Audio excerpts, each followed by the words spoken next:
पतरस और यूहन्ना प्रतिदिन परमेश्वर के भवन में प्रार्थना के लिए जाते थे और प्रतिदिन जो भिखारी परमेश्वर के भवन के गेट के ऊपर आके बैठकर वो प्रतिदिन भीख मांगता था।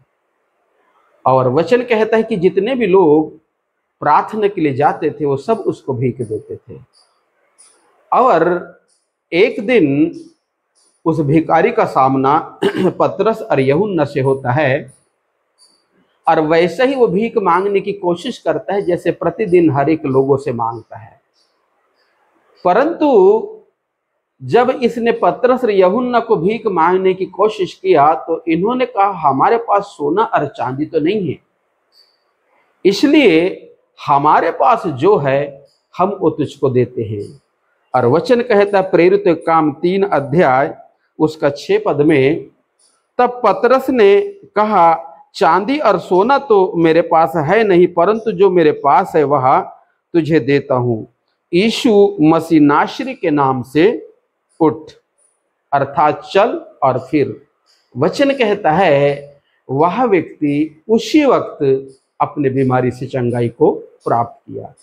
उसको नहीं पता था कि आज मेरे साथ क्या होगा, क्योंकि वो प्रतिदिन जैसा भीख मांगता था वैसा ही उस दिन भी वो भीख मांग रहा था।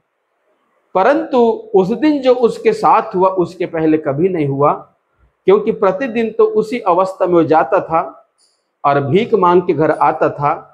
परंतु जिस दिन उसका मुलाकात पतरस यूहन्ना से हुआ, उस दिन जब वो घर वापस जब लौटा तो लंगड़ते हुए नहीं परंतु वो दौड़ते हुए घर आया।